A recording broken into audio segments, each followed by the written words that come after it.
আজকে রান্না করব মুখরুচি টক। আসসালামু আলাইকুম, welcome back to my channel. সবাইকে স্বাগতম জানিয়ে শুরু করছি আমাদের আজকের রেসিপি। আমাদের আজকের রেসিপি হচ্ছে টকের রেসিপি।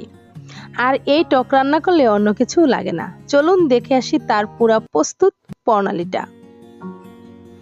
আজকে এই মজার টকটা রান্না করার জন্য এখানে আমি পরিমাণ মতো মাছ নিয়েছি।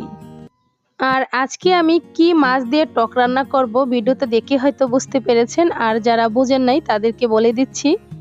এখানে নিয়েছি আমি কই মাছ, শিং মাছ আর পুঁটি মাছ। এই 3 রকমের মাছ দিয়ে আজকে মজাদার টকটা রান্না করব। আর এই মাছগুলো কিন্তু দেশি মাছ, এই মাছগুলো খেতে খুবই মজার হয়। আর এখন অ্যাড করে দিচ্ছি পরিমাণ মতো জলপাই, আর সামান্য একটু চালতা ছিল ঘরে, ওইটাও দিয়ে দিলাম। দিয়ে দিচ্ছি এখানে অল্প পরিমাণে একটু মরিচের গুঁড়া আর হলুদের গুঁড়া। হলুদের গুঁড়ার পরিমাণ খুব কম দিবেন, এতে করে কিন্তু টক ভালো লাগবে। আর এখন দিয়ে দিলাম আমি 1 চা চামচের মতো পেঁয়াজ বাটা আর 1 চা চামচের মতো রসুন বাটা। দিয়ে দিচ্ছি এখানে একটা পেঁয়াজ কুচি একদম চিকন করে, আর দিয়ে দিলাম এখানে পরিমাণ মতো কাঁচা মরিচ কুচি। আর এখন অ্যাড করে দিচ্ছি আমি 2 টেবিল চামচের মতো রান্নার তেল। সবকিছু দেওয়ার পর এখন ভালো করে একটু হাত দিয়ে মাখিয়ে নিতে হবে। আমি কিন্তু এখনো কোনো লবণ অ্যাড করিনি, লবণ আমি আরো পরে অ্যাড করব। খুব ভালোভাবে হাত দিয়ে মাখিয়ে নিয়েছি। এখন আমি পরিমাণ মতো জল অ্যাড করে দিব। আমি কিন্তু এই টকের মধ্যে কোনো রকম ভাতের মার দিব না, শুধু পানি দিয়ে রান্না করব। আর এই টকটা কিন্তু খেতে খুব মজার হয়। সবকিছু আমি ভালোভাবে মাখিয়ে নিয়েছি, এখন পরিমাণ মতো পানি দিয়ে দিব। আমি কিন্তু পরিমাণ মতো জলটা দিয়ে দিয়েছি। ঝোলের পরিমাণটা আপনাদের পছন্দ মতো বাড়িয়ে কমিয়ে দিতে পারবেন। আমি আর জল এখানে দিব না। আমি আবার একটু হাত দিয়ে নেড়েচেড়ে মিশিয়ে নিয়ে এখন চুলায় বসিয়ে দেব। আর দিয়ে দিচ্ছি এখন পরিমাণ মতো লবণ। হালকা করে একটু নেড়েচেড়ে ঢাকনাটা ডেকে রান্না করে নিব প্রায় 2 থেকে 3 মিনিটের মতো, চুলা আঁচটা বাড়িয়ে। আর এই 2-3 মিনিটের ভিতরেই কিন্তু খুব সুন্দর করে বলক চলে আসবে।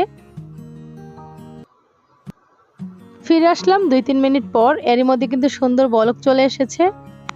আর টকের কালারটা মাশাআল্লাহ অনেক সুন্দর। আমি আবার একটু নেড়েচেড়ে দিচ্ছি। আর এই পর্যায়ে কিন্তু চুলা আঁচটা মিডিয়াম করে নিয়েছি। প্রথমে কিন্তু চুলা আঁচটা বাড়িয়ে দিয়েছিলাম, আর এখন আমি চুলা আঁচটা কমিয়ে দিয়েছি। ঢাকনাটা রেখে জাল করে নিচ্ছি আরো 4-5 মিনিটের মতো। টক কিন্তু রান্না হয়ে গেছে। আমি কিন্তু খুব সুন্দরভাবে টকটা রান্না করে নিয়েছি।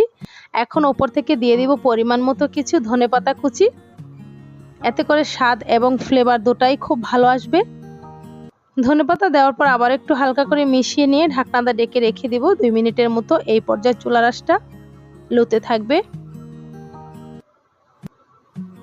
টক কিন্তু রান্না হয়ে গেছে, আমি চুলার জাল বন্ধ করে দিয়েছি।